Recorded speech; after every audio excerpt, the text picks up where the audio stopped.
ये कहानी है एक ऐसे शेर की जिसने साबित कर दिया कि जंगल का असली राजा वही है।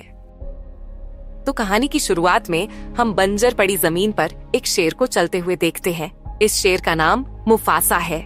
मुफासा कई दिनों से भूखा और प्यासा था, इसीलिए वो काफी कमजोर पड़ चुका था।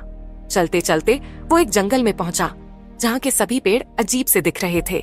जैसे ही मुफासा जंगल के किनारे पहुंचा, उसकी नजर एक शांत झील पर पड़ी। लेकिन जैसे ही वो पानी पीने के लिए झुका, अचानक से एक बड़ी लहर उठी और उसे जोर से दूर फेंक दिया। मुफासा थोड़ा संभल कर उठा और गुस्से में ऊपर देखा तो सामने एक विशाल भैंसा खड़ा था। उसकी आंखों में बिजली सी चमक थी और शरीर पर जैसे पहाड़ सा भार था। उसे देखकर मुफासा की सांसें थम गईं और वो तुरंत जंगल की ओर दौड़ पड़ा। वो घायल था और चलते चलते एक बड़ी चट्टान के पास जाकर गिर पड़ा। उसके शरीर में चोटें थीं और वो बेहोशी की हालत में चला गया। उसी हालत में उसे एक सपना आया। उसने देखा कि उसके चारों ओर जंगल के सभी जानवर इकट्ठा होकर उसे देख रहे हैं। उनमें से एक बुजुर्ग जेब्रा बोला, हम सब पहले एक खूबसूरत जंगल का हिस्सा थे, लेकिन उस भैंसे जाफर ने श्राप देकर हमें पेड़ों में बदल दिया। उनकी बात सुनकर मुफासा को अपने कंधों पर एक अनजानी जिम्मेदारी का एहसास हुआ। उसे समझ आया कि वो जंगल का राजा है और उसका कर्तव्य है कि वो अपने प्राणियों को इस जाफर के श्राप से आजाद करे। उसने मन में ठान लिया कि वो इस जाफर से लड़ेगा और जंगल को फिर से हरा भरा करेगा। अगली सुबह मुफासा नींद से उठा और सभी पेड़ों को ध्यान से देखने लगा। उसे एहसास हुआ कि जो सपना उसने रात में देखा था वो सच है, क्योंकि सभी पेड़ों का रंग किसी न किसी जानवर से मिल रहा था। किसी पेड़ में जेब्रा था तो किसी पेड़ में जिराफ। अब मुफासा ने अपनी चोटों को भुलाकर जाफर का सामना करने का मन बना लिया।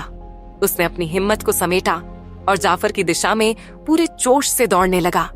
जैसे ही वो जाफर के पास पहुंचा, उसने सबसे पहले झील का पानी जाफर के ऊपर छिड़क दिया। जाफर अचानक गुस्से में आ गया और बिना सोचे समझे मुफासा का पीछा करने लगा। मुफासा खुद को बचाते हुए एक चट्टान के पीछे छुप गया। अब मुफासा एक साये की तरह जाफर के इर्द गिर्द घूमने लगा। फिर वो जाफर के पास गया और अपने मजबूत पंजों से उसे खरोंच मारी। जाफर तिलमिला उठा और गुस्से में जोर से मुफासा पर वार कर दिया, जिससे मुफासा दूर जाकर गिरा।